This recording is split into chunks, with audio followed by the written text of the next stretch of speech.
नमस्कार, knocking-news.com में आपका स्वागत है। मैं हूं गिरिजेश वशिष्ठ। आज बात करेंगे कि बेटा बाप की नौकरी कर रहा है और बाप की नौकरी कौन सी कर रहा है? घर में रहने की नौकरी। बेटे को बाप कह रहा है भैया वेतन मिलेगा, पूरे टाइम तू घर में रहे और घर के काम कर।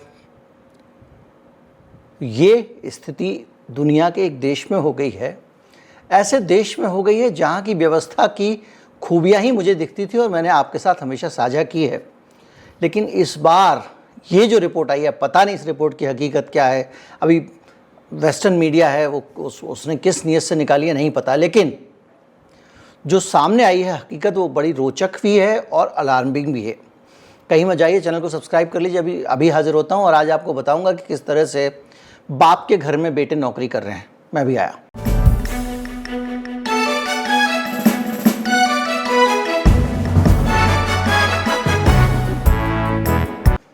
भैया धरती पर एक देश है, नक्शे में देखेंगे तो भारत के उत्तर में यानी हमारी खोपड़ी पे है, और उस देश ने दुनिया की नाक में दम कर रखी है। अमेरिका आप देख रहे होंगे किस तरह से एक के बाद एक अपने हाई लेवल के प्रतिनिधियों को भेज रहा है कि जाओ भैया शी जिनपिंग को मना लो, क्योंकि शी जिनपिंग ने अमेरिका को घुटनों पे ला दिया है। और अमेरिका की सबसे बड़ी कमज़ोरी है वहाँ का कारोबार, वहाँ का बिजनेस, और वहाँ की बिजनेस कम्युनिटी को, कारोबार कम्युनिटी को अगर आपने दबा लिया तो अमेरिका की सरकार आपके घर पे मुजरा करती है। तो अभी जो है अमेरिका लगातार चीन को मनाने में लगा है। दिखने में लगता है BRI है उसके पास में, ये है वो है, बॉर्डर रोड इनिशिएटिव, और उसने अफ्रीका में इतनी मदद कर दी, फला जगह ये कर दिया वो कर दिया। दुनिया का मैन्युफैक्चरिंग हब है और यहीं पे हमने अमेरिका के रोज़गार पे ये वीडियो बनाया था कि लोगों की कमी पड़ रही है। आबादी चीन की जो है वो उसको और बढ़ानी है, क्योंकि उसके यहाँ पे लोग नहीं हैं जो उसके यहाँ के कल कारखाने चला सकें। उसी अमेरिका से, उसी चीन से माफ़ कीजिएगा, अब खबर आई है कि उसका हाल अमेरिका जैसा हो गया है। हुआ ये है कि चाइना में लोग अब बेरोज़गारी की तरफ बढ़ रहे हैं। जी हाँ, और चीन में बेरोज़गारी का हाल ये है कि अब जो बच्चे पास आउट होके आ रहे हैं उनको नौकरियां मिल नहीं पा रही हैं। तो इससे जुड़ी हुई दो खबरें। एक खबर ये है कि चीन की सरकार कह रही है भैया गांव में जाओ, खेती करो, देश की ज़मीन की सेवा करो, धरती माता की सेवा करो, पैसे बनाओ, और उसके लिए वो इंसेंटिव देने की बात कर रही है। लेकिन चीन के सोशल मीडिया प्लेटफॉर्म पे लड़के सरकार का मजाक उड़ा रहे हैं और वो कह रहे हैं कि भैया आप क्या कर रहे हो, ऐसे हम लोग क्या खेती करने के लिए पैदा हुए हैं? हर लड़का, हर बच्चा वहाँ पर शहरों में रहना चाहता है क्योंकि वहीं पढ़ा है। अब वो उसको गाँव में जाने में दिक्कत आ रही है। एक खबर तो है। दूसरी खबर ये है कि चीन में बहुत ज़्यादा बुरा हाल हो गया है और वहाँ के सोशल मीडिया पे फुल टाइम डॉटर और फुल टाइम सन, ये अनुवाद है, जैसे हैशटैग वायरल हो रहे हैं और उस पर चर्चा हो रही है कि फुल टाइम बेटा और फुल टाइम बेटी क्या होता है।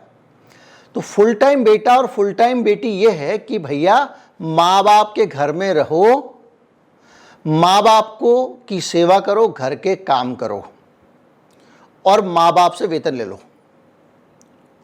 ये एक नया कंसेप्ट, अमेरिका में भी ऐसा कंसेप्ट है। अमेरिका में माँ बाप अपने बच्चों को पैसे देते हैं कि भैया तुम एक पर्टिकुलर काम संभाल लो और ये लो पैसे, तुम खाना बनाना आता है तुम खाना बना दिया करो, पैसे हम देंगे। तो पेरेंट्स जो हैं वो अपने बच्चों को सैलरी दे रहे हैं। तो जो अमेरिका में देते थे अब वो चीज़ यहाँ पे आनी शुरू हो गई है। अब ये जो रिपोर्ट आई है, नई रिपोर्ट आई है, फॉर्च्यून ने इसको प्रकाशित किया है। ये रिपोर्ट कह रही है कि इसमें हो ये रहा है कि ये स्थिति इसलिए आ रही है क्योंकि माँ बाप ने बच्चे, मैंने आपको बताया था और भी जगहों पर, कनाडा का भी बताया था कि जब बच्चे सयाने होके घर से चले गए, इंडिपेंडेंटली अपना भविष्य, यूके में ये बहुत हुआ है, अपना करियर देखने लग गए, अपनी नौकरियां ढूंढने लग गए और एक समय में स्थिति आई कि उनको जो महंगाई इतनी हो गई कि वो अपने वेतन से अपने घर का किराया और दूसरी चीज़ें नहीं चुका पा रहे थे, तो वापस वो यूके में अपने पेरेंट्स के घर लौट रहे हैं। ये मैंने आपको बताया था। वही स्थिति चीन में आ गई है। अब चीन में हुआ ये है कि बेरोज़गारी जो है वो काफ़ी बढ़ गई है। कितनी बढ़ गई है? देखिए, आपको मैंने जो जापान के बच्चों के बारे में बताया था कि जापान में एक ऐसी जनरेशन है पूरी की पूरी लॉस्ट जनरेशन, कि जो घर में रहकर पूरे दिन पॉपकॉर्न खाती है, वीडियो गेम खेलती है, खाना खाती है, सो जाती है और कोई काम नहीं करती है। उसकी वजह यह है कि वहाँ पे लोगों को नौकरियाँ मिलने का तरीका ये है, अगर आपने ए कंपनी में नौकरी ज्वाइन कर ली तो बी कंपनी आपको नौकरी पे रखेगी नहीं। पूरी जिंदगी जिसके पास आप चले गए पूरी ज़िंदगी के लिए चले गए, और कंपनियों ने आपस में किया हुआ नेक्सस पूंजीवाद है। तो उसमें होता क्या है कि जो बच्चे एक बार कैंपस सिलेक्शन में ए कंपनी में चले गए तो बी उसको रखेगी नहीं, तो बच्चे ने जहां एक कंपनी छोड़ी उसका करियर बर्बाद, वो कंपनी का गुलाम हो गया एक तरह से, ये समझिए। हुआ क्या, बीच में कोविड से पहले 4 साल का 5 साल का एक ऐसा दौर आया है जिसके अंदर अर्थव्यवस्था में हो गया स्लो डाउन, फिर आ गया कोविड। इस स्लो डाउन और दूसरी चीज़ों के कारण मैंने इस पर पूरा वीडियो बनाया है, उन बच्चों को जापान में क्या कहते हैं, उसका नाम क्या है, ये समस्या कितनी बड़ी है, कितने बच्चे हैं, वगैरह वगैरह। तो वो जो है, वो बच्चे जो होते हैं, वो बच्चे कैंपस सिलेक्शन में सिलेक्ट नहीं हो पाए क्योंकि वो कंपनियों में मंदी थी तो उन्होंने किसी को रखा नहीं। अब जब वो उनकी सिलेक्शन शुरू हो रहा है तो वो फ्रेश टैलेंट उठा रहे हैं, कहाँ से, उन्हीं यूनिवर्सिटीज़ कॉलेजेस से। तो ये जो है अब ये सड़क पे आ गए। इन्होंने कभी थोड़ा बहुत काम वाम किया, चाय वाय बेची टाइप का, लेकिन वो नहीं चल पाया, तो अब ये सब घर में बैठे हुए हैं। तो अभी जो हो रहा है, जो ब्रिटेन में भी मैंने आपको बताया कि बाहर काम नहीं है तो फिर पेरेंट्स के पास लोग वापस लौट रहे हैं, और लड़ो युद्ध। ये सब वही लोग हैं जो युद्ध लड़ने के चक्कर में ज़्यादा रहते हैं। युद्ध जो है वो कई पीढ़ियों को बर्बाद कर देता है। हमको सिर्फ दिखता है वो वीडियो गेम की तरह, इसने उसको गोली मार दी, उसने इसको मार दी, इसने बम गिरा दी, उसने बम गिरा दिया। हम ये नहीं देखते हैं कि किस तरह से पीढ़ी की पीढ़ी लोग बर्बाद हो जाते हैं, कुछ लोगों के शौक के कारण, कुछ लोगों के व्यापार के कारण। तो इसमें हुआ ये है कि जब जीरो कोविड पॉलिसी आई थी उस दौरान आपको याद होगा कि बहुत सारे जो इम्पोर्टेंट शहर हैं वहाँ लॉकडाउन लगा दिया गया था। उसके कारण काफ़ी काम ड्रैग कर गया। दूसरा, अमेरिका को सप्लाई नहीं जा रही थी, सप्लाई चेन डिसरप्ट हो गई, दोबारा से फैक्ट्रियां चालू करने दूसरे कंपनी में। तो उसमें ये हुआ कि 1-2 साल निकल गए, और 16 से 24 साल की उम्र के बीच के जो बच्चे थे उनका जो एम्प्लॉयमेंट होना था उसमें 21.3% बच्चों को नौकरियां नहीं मिल पाई हैं। 21.3%। तो आप इसको बेरोज़गारी का मतलब ऐसे मत समझिएगा जैसे हमारे यहाँ है कि भैया काम ढूंढ रहे हैं, काम चाहते हैं, नहीं मिल रहा किसी भी तरह। ये एक ए सेगमेंट है जिसको, अगर मान लीजिए उसने इंजीनियरिंग की तो उसको इंजीनियर की नौकरी नहीं मिल पाई, उसने मान लीजिए डॉक्टरी की तो डॉक्टर की नौकरी नहीं मिल पाई, इस तरह का मामला है। लेकिन एक समस्या और भी है। चीन की सरकार ने धंधेबाजी को रोकने के लिए जो बाइजूस टाइप की है, अनअकैडमी टाइप की जो ऐप हैं बहुत सारी, चाइना में भी थी, उनको बंद कर दिया कि भैया हमारा जो बच्चा है वो बच्चा केवल स्कूल की पढ़ाई पढ़ेगा। उसको इतने $1000 की इंडस्ट्री है, इतने लाख डॉलर की इंडस्ट्री है, तमाम ड्रामा किया, लेकिन चीन ने एक नहीं सुनी। इसके कारण क्या हुआ कि बहुत सारे टीचर्स जो है जो उस पर पढ़ाते थे, एक तो वो तो अनएम्प्लॉयड हो ही गए, इसके अलावा इन बच्चों को भी कोई दूसरा हुनर सीखने को नहीं मिला। तो ये जो काम कॉलेज में कर रहे थे वही इन्होंने सीखा है। अब वहाँ पे बताया 21.3% का अनएम्प्लॉयमेंट है क्योंकि सारे काम धंधे बीच में ठप हो गए थे। तो ये जो 21.3% नौकरी चाहने वाले बच्चे हैं, इन बच्चों की समस्या ये हो गई कि ये जाएँ तो जाए कहाँ, क्योंकि दूसरा काम कोई सीखा नहीं कि वहाँ एडजस्ट हो जाते। अब सरकार कह रही है जाके भैया गांव में खेती में काम कर लो, उसके लिए भी तैयार नहीं है।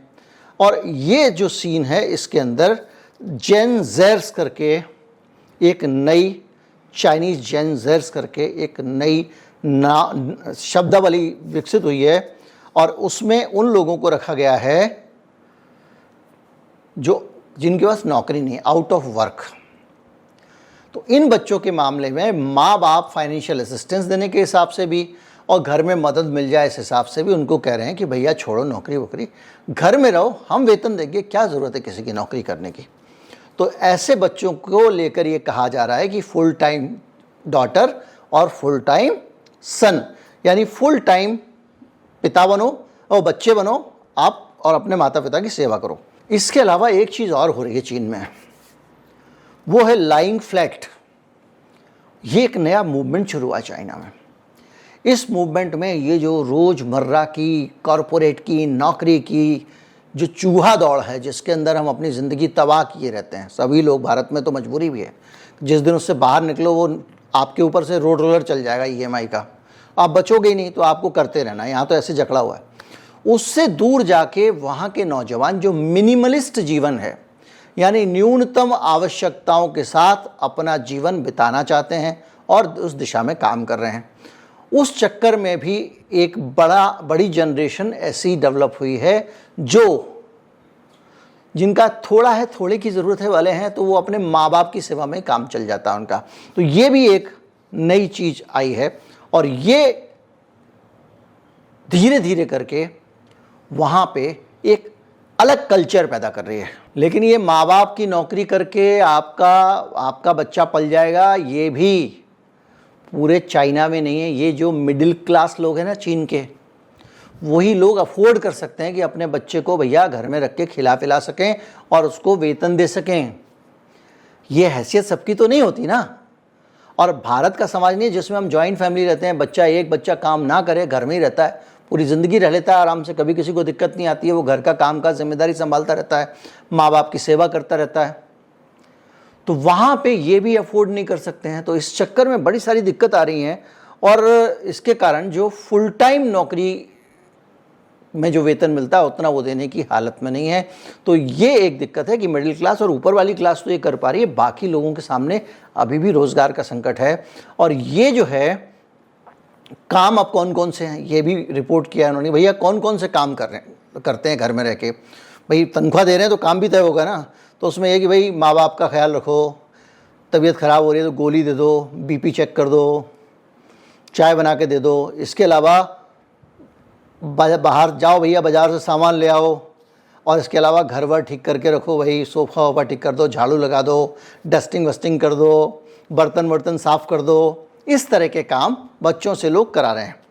और ये जो घर में रहते हैं लोग और घर में काम करवा रहे हैं माँ बाप, फुल टाइम चिल्ड्रन जो हैं, उसको चीन में नौकरी नहीं माना जाता, इसको ऑफिशियल जॉब नहीं माना जाता है। और इसलिए ये चाइना के लिए एक चुनौती हो गई है, क्योंकि ये बच्चे जो है अब बाद में नौकरियां भी ज्वाइन नहीं करेंगे। तो ये जो अनएम्प्लॉयमेंट का जो संकट चाइना के सामने खड़ा हो गया है, ये बड़ा रोचक हो गया है। अब इसके अलावा आप अगर मैं जो खेती वाली स्कीम पे जाएं, उसकी कहानी और अलग है। द गार्जियन ने ये स्टोरी प्रकाशित की है। गार्जियन बताता है कि जून 23 में ये समस्या आई है, 21.3 वाली। इसमें इनका कहना है कि चीनी सरकार का आधिकारिक डाटा है और उनका कहना है कि बहुत सारी इंडस्ट्री जो है गड़बड़ हो गई है चाइना में, जिसके कारण ये नौबत आई है। एक तो रियल एस्टेट इंडस्ट्री वहाँ की लड़खड़ा गई है, टेक्नोलॉजी सेक्टर लड़खड़ा गया है, और इसके साथ साथ बच्चे जो है ना, जो शहरों में रहने की आदत है, वो रिमोट वर्क ना करने के लिए अड़े हुए हैं, भैया हम नहीं करेंगे। तो वो एक अपने आप में चैलेंजेस हो गए हैं। तो कुल मिला के ये है चाइना की कहानी। अब आप सोचिए कि अभी जिस काम के लिए आप मेड ढूंढते हो, नौकर ढूंढते हो, वहाँ चाइना में माँ बाप बेटे को ढूंढ रहे हैं। अब इसमें जो कल्चरल डिफरेंस देखिए कि हमारे यहाँ पे तो बच्चे जो है वो माँ बाप की सेवा उनको करनी है। हमारे हिंदू धर्म के अनुसार वो पितृ ऋण है। एक दिन सोशल मीडिया पे एक साहब ने बड़ा क्रांतिकारी विचार समझ के लिखा कि माँ बाप तो बच्चों के लिए सब कुछ करते हैं, उनको पढ़ाते हैं, लिखाते हैं, खिलाते हैं, पिलाते हैं, सब करते हैं, लेकिन बच्चे माँ बाप को क्या देते हैं? और जो बच्चे माँ बाप को कुछ नहीं देते हैं, क्यों ना उनके खिलाफ कानूनी कार्रवाई होनी चाहिए कि वो लोग माँ बाप को धोखा दे रहे हैं। तो बड़ा मसला ये है कि जो भारतीय कल्चर है, भारतीय जो संस्कृति है, भारतीय जो परंपरा है, इसमें पितृ ऋण का प्रावधान है। हमारे सिस्टम में बाप अपने बेटे का ख्याल रखता है और बेटे का काम बाप का ख्याल रखना नहीं है। बेटे का काम अपने पिता का ऋण चुकता करना है, अपने बेटों की परवरिश करके, अपने बच्चों की परवरिश करके। जो पिता से मिला वो अपने बच्चों को देना है, तभी आपका ऋण उतरेगा। और इसी तरह से उसको और भी कई तरह से उसको बदल दिया गया है कि बच्चे पैदा करना भी पितृ ऋण उतारना है, ये भी कहा गया है। कई लोग ये समझाते हैं। तो वहाँ हमारे यहाँ के कल्चर में तो एक स्वाभाविक है, घर में रहेगा तो रहेगा भाई से। वहाँ के कल्चर में जैसे ही घोंसले चिड़िया का बच्चा उड़ने लायक हुआ, धक्के मार मार के घोंसले से बाहर, बच्चा बड़ा हुआ, उसको भेज दिया। चाइना में कोई ऐसा तो करना नहीं पड़ता कि यहाँ की तरह 20 लाख 30 लाख 40 लाख फीस देनी है। बच्चा बड़ा हुआ, उसको भेज दिया, जाके पढ़ रहा है। पढ़ते पढ़ते वहीं से इंटर्नशिप कर रहा है, इंटर्नशिप से माल कमा रहा है। अगर कंपनी में मज़ा आ गया तो उसी कंपनी में एब्जॉर्ब हो गया, एब्जॉर्ब हो गया तो उसने घर खरीद लिया, घर खरीद लिया, किसी से शादी कर ली। शादी करने के लिए ऐसा तो नहीं माता पिता रिश्ता मांगने जा रहे हैं, जाएगा शादी कर लेगा, माँ बाप से मिलेगा, उसके बाद में वो नए घर में रहने लगेगा, कोई दिक्कत नहीं। हमारे यहाँ पे भी हम लोग कई सेलिब्रिटीज़ के उदाहरण देखते हैं। ये बंगला जी ऐश्वर्या राय का, ये बंगला जी अभिषेक बच्चन का है, ये राहुल गांधी का बंगला है, ये सोनिया गांधी का है। तो हमारे यहाँ तो हमारी भारतीय परंपरा में भाई अविवाहित बच्चा जो है वो माँ बाप के साथ ही रहता है, अलग कैसे रह सकता है। लेकिन ये जो कल्चरल शॉक है, ये ऐसा समझ लीजिए कि सोनिया गांधी ने राहुल गांधी से कहा कि भैया आओ, घर के काम वाम संभालो, सब कुछ संभालो, यहीं रहो, अब तुम्हारा घर तो छीन लिया है बीजेपी ने, तो यहीं आ जाओ, आप माँ का लाडला बन जाओ।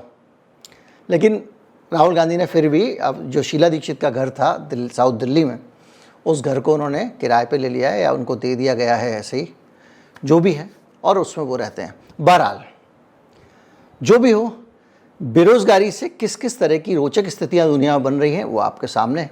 और इससे आप अंदाज़ा लगा सकते हैं कि जो सामाजिक संरचना है चीन की, उसमें बेटा ही बाप का नौकर हो गया है। उम्मीद करता हूँ वीडियो आपको रोचक लगा होगा, जानकारी भरा लगा होगा। ज़्यादा से ज़्यादा लोगों तक पहुँचा। चैनल को सब्सक्राइब कर लें। नमस्कार, जय हिंद।